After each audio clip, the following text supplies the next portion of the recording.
história toda começou muito antes. O Paulo Chaves querendo fazer uma revolução na cidade de Belém, né? Então tinha um monte de coisas que ele queria fazer e eu fui fazendo os projetos. À medida que saíam, eu fazia a parte de paisagismo, né? E fiz muitos projetos para ele. Tanto é que uma vez ele disse, a Rosa, Belém era um antes da Rosa, Belém é outro depois da Rosa. O que era o Mangal das Garças? Era um mangal, um mangue que tinha se formado porque tinha o rio que passava, mas ali era um brejo que entrava, toda a água entrava nesse mangue, né? E aí nós fomos lá, depois mostrar a área, né? Já tinha passado a ilha, então o que tinha? Um brejo enorme.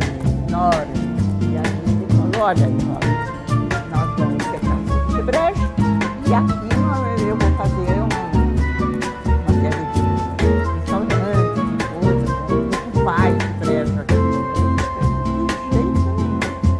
Você não vai tirar esse brejo de jeito nenhum, pelo contrário.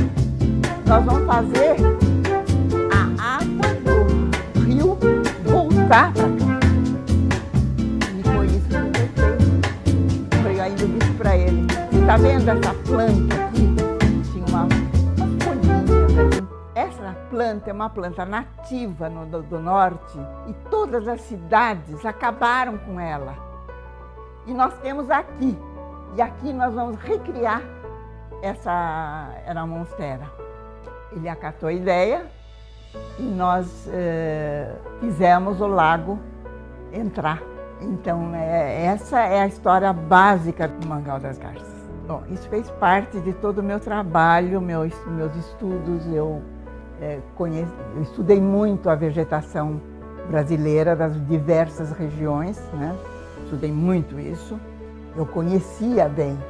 E, além disso, que eu acabei criando viveiros com espécies nativas em vários lugares. Eu passei, várias cidades sofreram a minha ação. Eu acho que do Mangal das Garças o que os arquitetos devem aproveitar é a metodologia, porque a gente não copia. Repita, né? E criar dentro de certa metodologia. Então, isso que eu digo para você. Cada cidade que eu fiz foi feita com estudos diferentes àquela cidade. Eu consegui realmente exercer a minha profissão dessa forma que a minha ideologia me comandava. Cada projeto tem que ser analisado especificamente, né? Você tem que conhecer o lugar, você tem que conhecer as intenções, você tem que dar a solução. Tem que combinar essas coisas. Cidade é uma coisa, mas existem projetos diversos. Cada projeto tem a sua identidade. Cada projeto tem que ser analisado.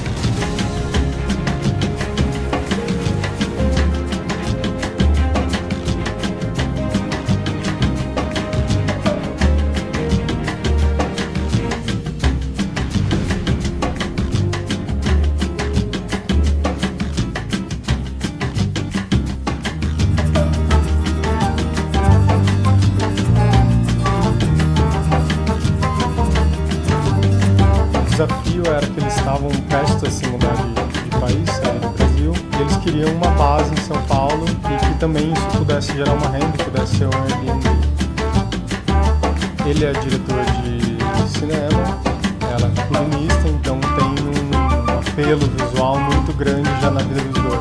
E isso era uma coisa que deveria ser levada em consideração, bastante. A gente até fez um projeto que era um pouco mais radical em termos de cores e tudo mais, e aí fomos entrando no equilíbrio junto com eles nesse sentido. Também pelo fato de não ser um lugar para morar efetivamente, não tinha necessidade de grande armazenamento. Então o armário foi pensado de forma que ele possa ser um elemento também lúdico e que ao você utilizá-lo, ele transforme o espaço. Então, quando eu preciso ligar uma TV, eu preciso abrir um armário para poder ver os equipamentos. Quando eu vou pendurar uma camisa, eu preciso abrir e deixar esse elemento aberto também. A camisa passa a participar do móvel e do espaço. A gente tentou tirar um pouco do contexto habitual ou tradicional. Acho que é um pouco isso. Eu acho que a primeira coisa é chamar um arquiteto, porque a gente consegue olhar e entender quais interferências existem naquele espaço. É muito importante saber se algumas paredes podem ser demolidas ou não. Não necessariamente a gente vai saber só de bater o olho naquilo, algumas vezes sim. A gente vai saber falar a respeito das infraestruturas, distribuição de hidráulica, água, buscar as visuais essenciais do lugar, aberturas, insolação, ventilação, iluminação. Tudo isso é muito importante para conseguir fazer um apartamento ou uma casa, ou o que quer que seja, o mais agradável possível para quem ocupa aquele espaço. Muitas vezes a gente ajuda os clientes num processo estratégico e tenta chegar no que a gente chama de estudo preliminar, no projeto que ele acha que é ideal. A gente faz um orçamento de obra pensando que nesse ponto ele já consiga ter uma noção de quanto custa. Sabendo quanto custa, ele sabe se vale a pena investir agora, esperar 2 anos para ter o que ele deseja, ou se a gente vai diminuir o desejo dele. A gente vai adaptar os desejos. O Copan e as arquiteturas modernas ou os prédios antigos de São Paulo têm uma grande virtude em relação aos novos edifícios, que são grandes janelas e fachadas abertas. Eu considero essencial uma boa luz para o lugar, para você ter vida dentro do lugar. Se fosse uma pequena janela nesse mesmo apartamento, com certeza a vida seria outra, com certeza o espaço seria outro. A gente, posso dizer enquanto escritório, acredita muito que a felicidade ou essa busca pela felicidade é muito individual, muito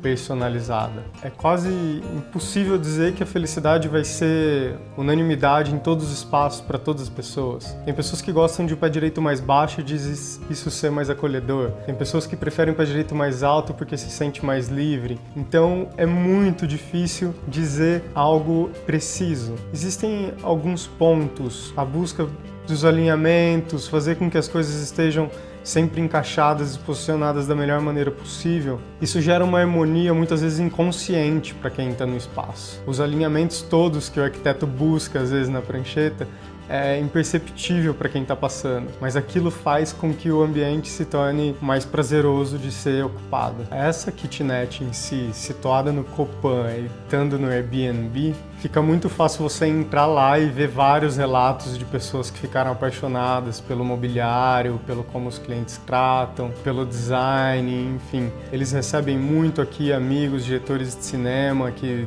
acabam ficando e adoram também, voltam, alugam por 1 mês às vezes para ficar por aqui. Então os relatos são muito bons mesmo.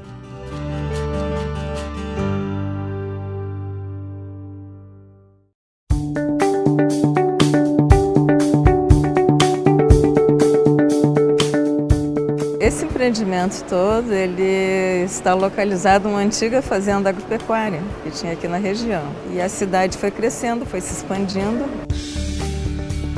Palhoça é uma cidade dormitória aqui da Grande Florianópolis e houve a intenção, então, de urbanizar essa área.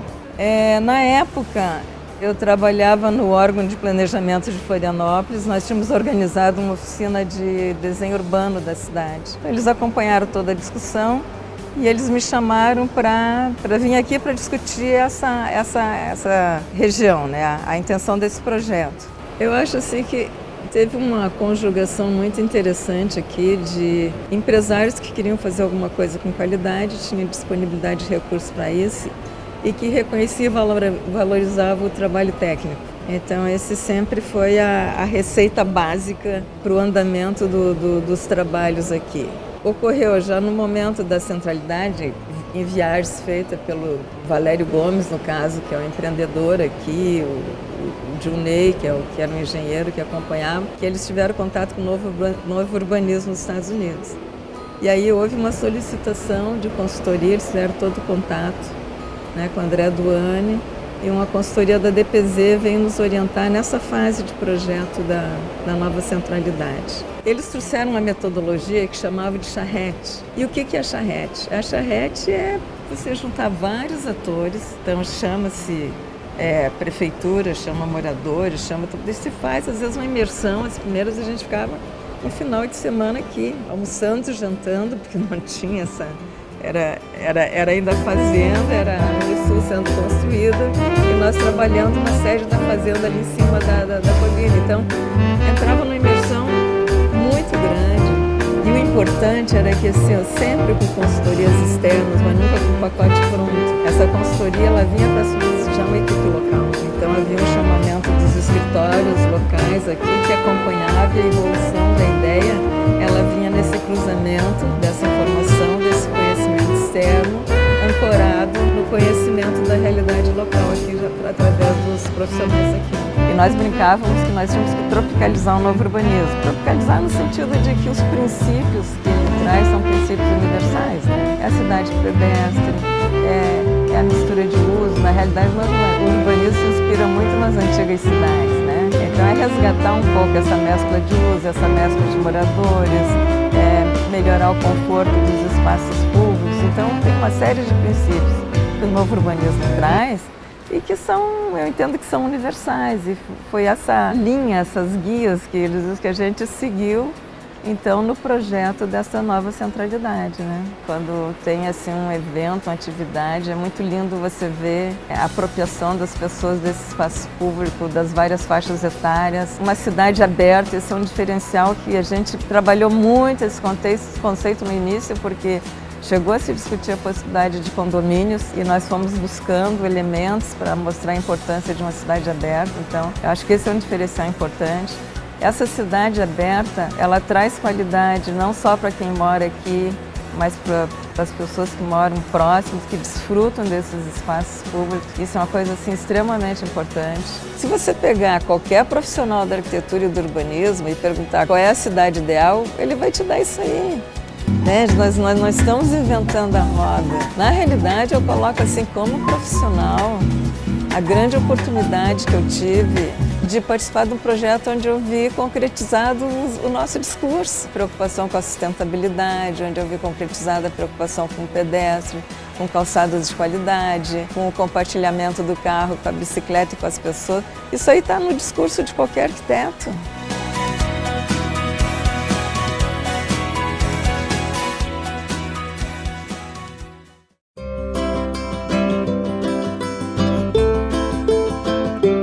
A presença do Lelé sempre foi fundamental, foi o que me dirigiu na vida profissional. No conselho, mais ainda, ele foi um dos que mais me impulsionou, né, nessa direção, visando justamente isso, né, a recuperação da autoridade da profissão. Realmente o Dr. Lúcio tinha muita admiração pela criatividade do Lelé na criação de sistemas industriais de construção, muito voltados, né, para essas áreas assim, de educação, saúde, assistência social. E os meus colegas da universidade me procuraram, sabia da minha amizade com o Dr. Lúcio e tudo, e pediram, será que você consegue uma declaração do Lúcio Costa sobre o Lelé? Aí eu fui ao Rio, aí ele falou assim, o Lelé é o arquiteto que eu gostaria de ter sido.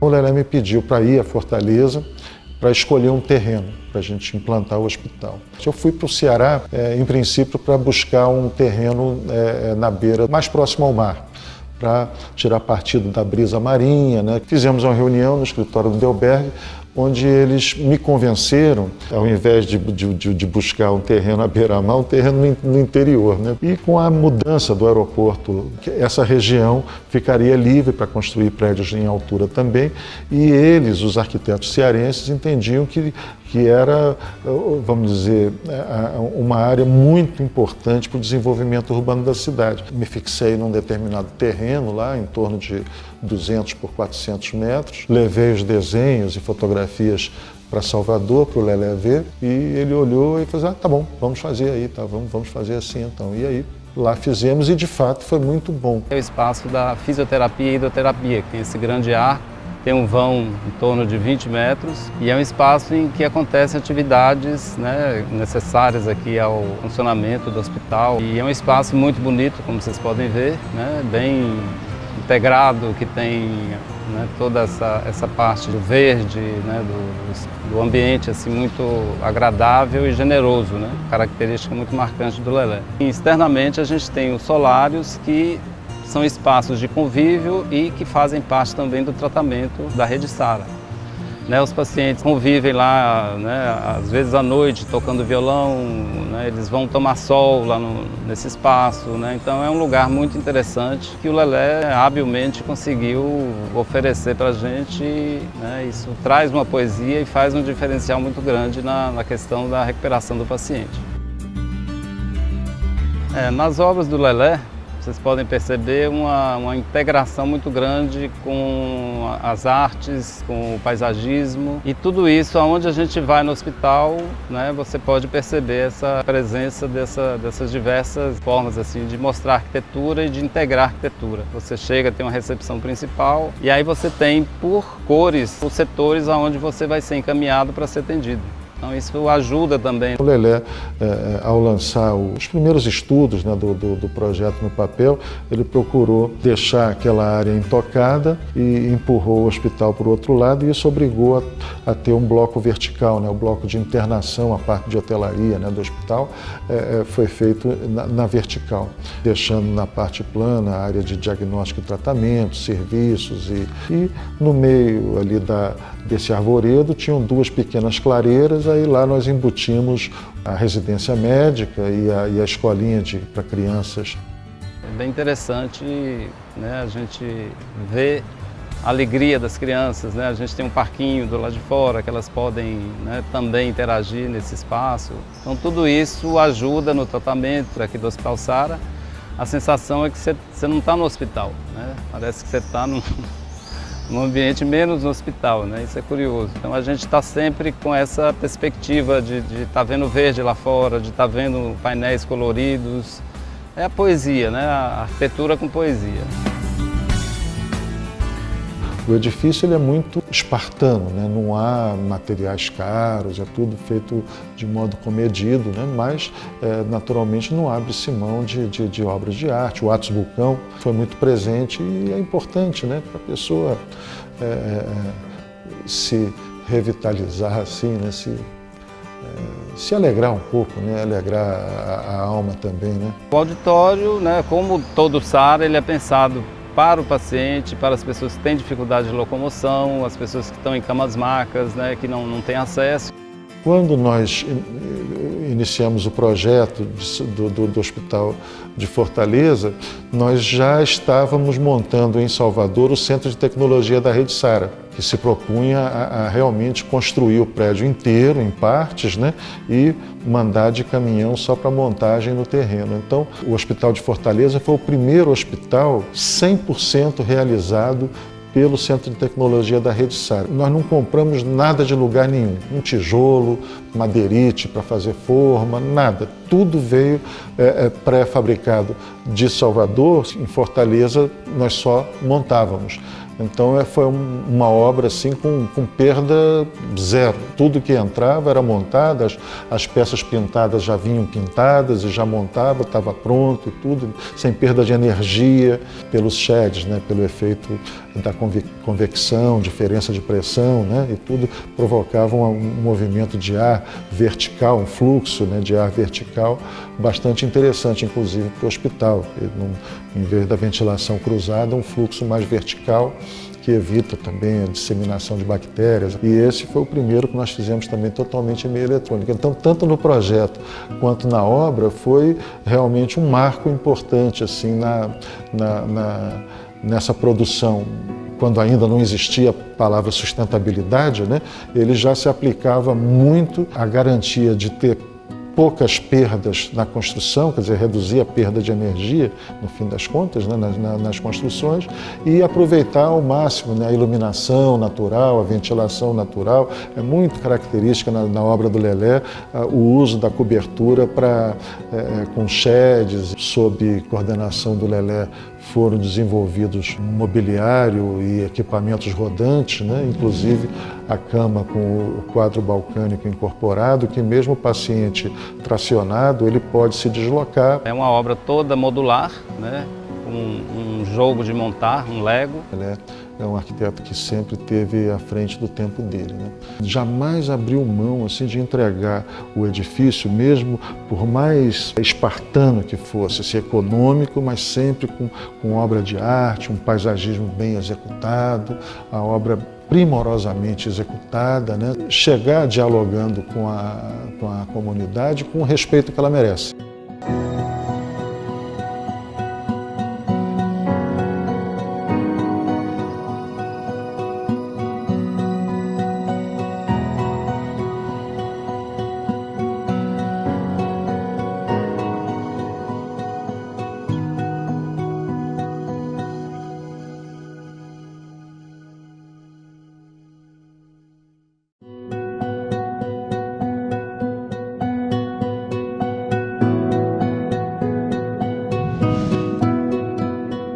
Foi bom desafio porque a Rocinha não tinha espaço público, não tem. Nesse lugar a gente conseguiu criar uma pracinha, uma praça de articulação. 2 moradores novos que vieram para esses apartamentos com o resto das pessoas que moravam ao redor. O projeto se estrutura com umas lâminas, criam entre eles diferentes espaços de diferentes medidas, de diferentes larguras, o que permite não ter os blocos paralelos, sino inclinados, e isso vai, digamos assim, como que criando perspectivas diferentes em cada dos espaços intermediários. Nesse projeto também incluímos nos apartamentos umas pequenas varandas que são muito importantes porque a possibilidade da relação exterior-interior. Você sai para conversar, para falar com a pessoa de baixo, é bem importante ter esse passo de transição. Na América Latina existem 3 referências fundamentais para mim, que são, em Buenos Aires, em 1927, bairro Los Andes, do arquiteto Fermín Beretervide, que é uma referência histórica fundamental para a habitação social.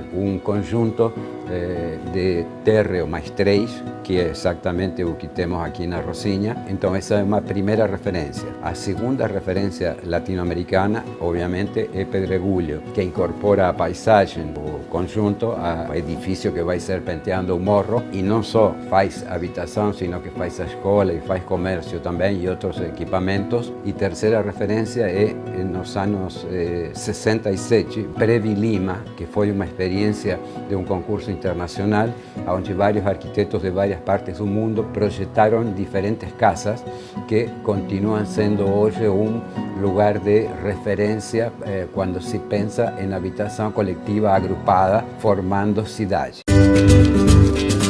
A habitação social ensina muito no sentido de que, com um mínimo de recursos, buscar o máximo de expressão. Esse é o principal ensinamento, digamos, de trabalhar com áreas reduzidas. Se você consegue resolver bem um espaço quase minimalista, digamos assim, com qualidade, você depois pode aplicar isso que você aprendeu resolvendo esse espaço para áreas maiores, ou seja, quando é mais fácil trabalhar, obviamente. Portanto, para mim, a arquitetura tem a ver com isso, com essa configuração desses agregados sensíveis que onde a vida possa explodir, possa se manifestar, chegar perto da felicidade. Uma infinita satisfação do máximo que um arquiteto pode querer, que você ir a um lugar e ser bem recebido pelas pessoas que moram, convidado a reuniões, a festas, o que mostra que o projeto teve êxito, porque, digamos, as pessoas se sentem bem nele. A partir da Rocinha a gente falou bastante de outras coisas, me parece que pode ser uma boa contribuição para as pessoas em geral, não só os que moram em favelas, sino também os que moram no asfalto, pensarem de que maneira podemos contribuir para melhorar, para enobrecer, para fazer mais amenos nossos espaços residenciais, nossos bairros, por exemplo, e nossas favelas, lugares onde se possa viver bem, onde se possa, inclusive, sentir algo de felicidade.